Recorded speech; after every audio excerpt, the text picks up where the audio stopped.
মাননীয় মুখ্যমন্ত্ৰীয়ে কৈছে অসমৰ মানুহৰ যাৰ যাৰ গাড়ী আছে দুচকীয়া বাহন চাৰিচকীয়া হওক যিয়ে নহওক এখন ই ৰিক্সাও আছে তেওঁ এখনকৈ লাইচেন্স লওক আৰু লাইচেন্সখন পোৱাৰ কাৰণে কেনেকৈ পায় কি কথা অসম চৰকাৰৰ পৰিবহণ বিভাগক নিৰ্দেশ দিছে যে আপোনালোকে ৰাইজৰ মাজত ব্যাপক জনসচেতনতা গঢ়ি তোলক ৰাইজে কথাখিনি বুজক যে এইখিনি মই কেলে কৰিছোঁ মাননীয় মুখ্যমন্ত্ৰী কাৰ কাৰণে কৰিছে ৰাইজৰ কাৰণে কৰিছে ৰাইজক সুৰক্ষিত ৰাখিবৰ কাৰণে ৰাইজক সেৱা দিবৰ কাৰণে কৰিছে আৰু সেইখিনি কাম কোনে কৰিব লাগিব আমাৰ নিচিনা যিবিলাক বিভাগ আছে আমি পৰিবহণ বিভাগৰ এজন চৰকাৰৰ চাকৰ আমাৰ ইংৰাজীত কি বুলি কয় আমাক পাব্লিক চাৰ্ভেণ্ট আৰু অসমীয়াত কয় যে চৰকাৰৰ চাকৰ আমি কাক সেৱা কৰিব লাগে ৰাইজক সেৱা কৰিব লাগে ৰাইজক সেৱাৰ কাৰণে আমি চৰকাৰৰ পৰা এটা দৰমহা পাইছোঁ আৰু মই এটা বিশেষ কাৰ্যসূচী গ্ৰহণ কৰিছিলোঁ সেয়ে যে ৰাইজৰ সেৱা ৰাইজৰ বেদুলিত তাত কি লিখা হৈছে যান বাহনৰ নথি পত্ৰ কৰ পৰিশোধ বিষয়ৰ ওচৰৰ নিষ্পত্তি আৰু সুৰক্ষিত যাতায়াতৰ স্বাৰ্থত বাহনৰ নথি পত্ৰসমূহ ততালৈকে উন্নতিকৰণ আপুনি যাতে আজি চাওক এই মানুহখিনি তেওঁলোকৰ ইচ্ছা আছে লাইচেন্স এখন বনাবৰ কাৰণে কিন্তু লাইচেন্সখন কেনেকৈ পাব আৰু লাইচেন্সখন কোনটো এপত অৰ্থাৎ কোনটো আপোনাৰ কম্পিউটাৰতে হওক স্মাৰ্ট মোবাইলতে হওক কোনটোৰ জৰিয়তে লাইচেন্সখন পাব তেওঁ হয়তো নাজানে গতিকে আমি বিচাৰিছোঁ যে মানুহৰ এই ছাৰ্ভিচখিনি চৰকাৰে আচলতে আঁচনি কৰিলেই নহ'ব এই যে বিভাগবিলাক আছে বিভাগবিলাকে ৰাইজৰ মাজত জনাব লাগিব যে এইটো স্কিম আছে এইখিনি আছে আপোনালোকে এই কথাখিনি অনুভৱ কৰিব লাগিব আজি অসম চৰকাৰৰ পৰিবহণ বিভাগত ৭১টা এটা দুটা নহয় 71টা ছাৰ্ভিচ আজি মানুহক ঘৰতে পোৱাৰ কাৰণে সুবিধা কৰি দিছে কিন্তু সুবিধা কৰিছে যদিও কাৰিকৰী অসুবিধাই হওক অন্যান্য অসুবিধাই হওক মানুহে সম্পূৰ্ণভাৱে সেৱা লাভ কৰিবলৈ সক্ষম হোৱা নাই আমি অফিচত গম পাই থাকোঁ যে মানুহৰ কিবা অসুবিধা হৈছে নেকি আমি গম পাওঁ মানুহৰ কিবা এটা অসুবিধা হৈছে বহুত মানুহে কয় মোক বহুতে ফোন কৰে মোক ছাৰ এখন লাইচেন্সখন দিবচোন আৰু মই লাইচেন্স দিব নালাগে আজিকালি চৰকাৰে অট'মেটিক দিয়াৰ ব্যৱস্থা কৰিছে মই আপোনাক সেৱাহে কৰিব লাগে উল্টা আপোনাক কেনেকৈ ল'ব লাগে সেইটো মই সহায় কৰাটোৱে মোৰ কৰ্তব্য মোৰ ডিউটি সেয়ে আজি ৰাইজ আপোনালোকৰ মৰম আৰু আশীৰ্বাদ লৈ মই আজি আপোনালোকৰ মাজত আহি পাইছোঁহি মোৰ এটাই উদ্দেশ্য আমাৰ যিবিলাক পৰিবহণ সংঘৰ ৭১টা ছাৰ্ভিচ আছে ৰাইজে বুজক আৰু ৰাইজে অফিচত দালাল ধৰি কেতিয়াও যাব নালাগে নিজেই ৰাইজে ল'ব পাৰিব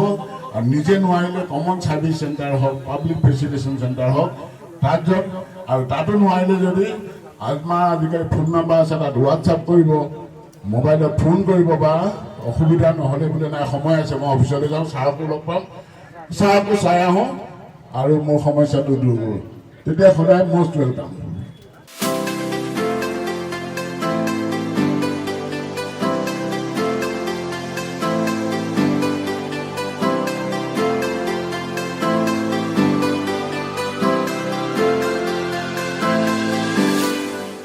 কলমপাৰ আঞ্চলিক শ্ৰী শ্ৰী নন্দী কৃষি প্ৰধান কমিটি তথা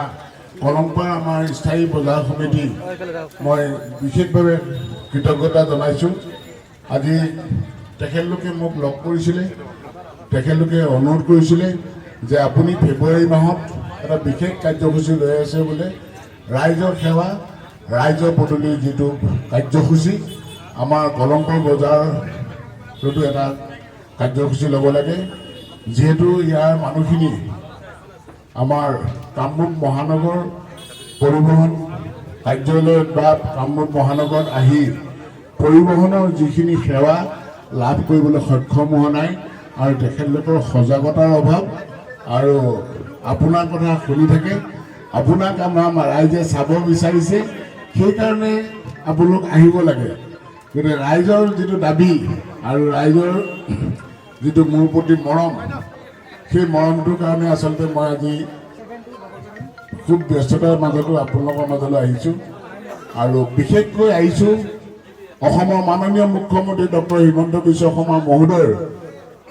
যিটো প্ৰচেষ্টা বৰ্তমান অসমখনক এখন দুৰ্ঘটনামুক্ত অসম কৰিব লাগে। আৰু দ্বিতীয়টো অসমৰ ৰাইজক জনগণক অসম চৰকাৰৰ যিবিলাক বিভাগ এই বিভাগবিলাকৰ যিবিলাক সেৱাৰ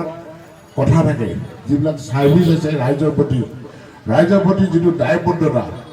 যিখিনি ছাৰ্ভিচে আছে আপোনালোকে দেখিছে আজি বসুন্ধৰাৰ জৰিয়তে মানুহৰ মাটি বাৰীৰ পৰা আদি কৰি সমস্যা, ঠিক তেনেকৈ আজি অসম চৰকাৰৰ পৰিবহণ বিভাগৰ ফালৰ পৰাও তেখেতৰ নেতৃত্বত যোৱা দিনবিলাকত অসম চৰকাৰৰ পৰিবহণ বিভাগটোক এটা আমূল পৰিৱৰ্তন ঘটাইছে।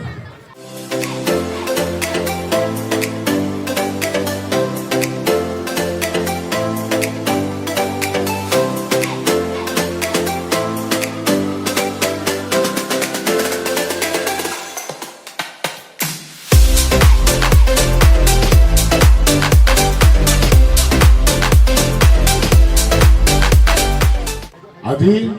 মাননীয় মুখ্যমন্ত্ৰী ডক্টৰ হিমন্ত বিশ্ব শৰ্মা মহোদয়ৰ নিৰ্দেশত অসমৰ পৰিবহণ খণ্ডত আপোনালোকে দেখিছে প্ৰায় 71 ছাৰ্ভিচ ৰাইজে ঘৰতে বহি পোৱাৰ ব্যৱস্থা কৰিছে। অনলাইন মাধ্যমৰ জৰিয়তে আপোনাৰ কণ্টেক্টলেছ আধাৰ বেছ যিবিলাক ছাৰ্ভিচ আছে আজি কোনো কালে নোহোৱা কাম কৰি দিছে। ঘৰতে বহি একোখনকৈ ড্ৰাইভিং লাইচেঞ্চ পোৱাৰ যোগ্যতা আনি দিছে। মানুহে ঘৰতে বহি এখন লাইচেঞ্চ স্মাৰ্ট মোবাইল বা তেওঁৰ নিজৰ লেপটপ আৰু যদি নিজে নোৱাৰে common service centre CSC public facilitation centre ৰাইজৰ সেৱাৰ কিছুমান কেন্দ্ৰ খুলি দিছে। তাৰ জৰিয়তে মানুহে অফিচত যাব নালাগে, তেওঁ কৈছে অফিচত গৈ আৰু দালাল ধৰিব নালাগে, চিধা আপোনালোকে সেই চেণ্টাৰবিলাকত নিজৰ আজিকালি স্মাৰ্ট মোবাইলতো আপুনি এখন নানান লাইচেঞ্চ লওক আৰু পৰৱৰ্তী সময়ত গাড়ীখন শিকক, 6 মাহ টাইম দিছোঁ আৰু এখনকৈ ড্ৰাইভিং লাইচেঞ্চ লওক। আৰু ড্ৰাইভিং লাইচেঞ্চ এনেকুৱা এটা বস্তু আজিকালি মানুহৰ কামবোৰ প্ৰত্যেক ঘৰতে আগতে চাইকেল আছিলে, আজিকালি দুচকীয়া বাহন প্ৰায় মানুহৰ ঘৰতে আছে। আজিকালি 1000-2000 টকা হ'লে ফাইনেন্সাৰে আপোনাৰ গাড়ীখন এখন দুচকীয়া বাহন দিয়ে। ড্ৰাইভিং লাইচেঞ্চ থকাটো গাড়ীখন কিনাৰ আগতে যদি আপুনি ড্ৰাইভিং লাইচেঞ্চখন লোৱাটো অতি জৰুৰী। যান বাহন আইনৰ ধাৰা অনুসৰি যান বাহন ধাৰা 3 আৰু 4 মতে কম্পালচৰি এখন লাইচেঞ্চ আপোনাৰ ন্যূনতম এটা গভৰ্ণমেণ্টত ফিজ দিব লাগে। কিন্তু লাইচেঞ্চখন যদি নোহোৱাকৈ গাড়ীখন চলাই 5000 টকা জৰিমনা হয়। আৰু তাতোতকৈ আচৰিত কথা আপোনাৰ যদি কিবা কাৰণে দুচকীয়া বাহন বা 4চকীয়া বাহন হওক অন্যান্য বাহন হওক লাইচেঞ্চখন নোহোৱাকৈ যদি চলায় আপোনাৰ ফাইনটো বাছৰ কথা, কিন্তু আপোনাৰ সুৰক্ষিত যাতায়াত যিটো আপুনি ঘৰৰ পৰা ওলালে যেতিয়া পথত উঠে যেতিয়া সুৰক্ষিতভাৱে চলিব লাগিব। কাৰণ আপুনি কিয় কাৰণে গাড়ীখনত চলাই যাব, আপুনি সুৰক্ষাৰ কাৰণে যাব, আপোনাৰ কামৰ কাৰণে যাব। যদি আপুনি কামো নহয় সুৰক্ষিতও নহয় তেতিয়াহ'লে গাড়ীখন চলাই কি লাভ আছে? তাৰ কাৰণে কি লাগিব, গাড়ীখন চলাব জানিব লাগিব আৰু এখন লাইচেঞ্চ থকাটো জৰুৰী। লাইচেঞ্চখন নাথাকিলে আপোনাৰ ফাইন নহ'ব, প্লাছ যদি কিবা এটা ঘটনা হয়, কিবা দুৰ্ঘটনা হয়, ইঞ্চুৰেঞ্চ কোম্পানীয়ে বীমা কোম্পানীয়ে আপোনাক কোনো ক্ষতিপূৰণ নিদিব বা চৰকাৰৰ ফালৰ পৰা কিবা যদি সাহায্য থাকে সাহায্য নাপাব। গতিকে তেওঁ কৈছে, মাননীয় মুখ্যমন্ত্ৰীয়ে কৈছে অসমৰ মানুহৰ যাৰ যাৰ গাড়ী আছে দুচকীয়া বাহন 4চকীয়া হওক যিয়ে নহওক, এখন ই-ৰিক্সাও আছে, তেওঁ এখনকৈ লাইচেঞ্চ লওক। আৰু লাইচেঞ্চখন পোৱাৰ কাৰণে কেনেকৈ পায় কি কথা অসম চৰকাৰৰ পৰিবহণ বিভাগক নিৰ্দেশ দিছে যে আপোনালোকে ৰাইজৰ মাজত ব্যাপক জনসচেতনতা গঢ়ি তোলক, ৰাইজে কথাখিনি বুজক।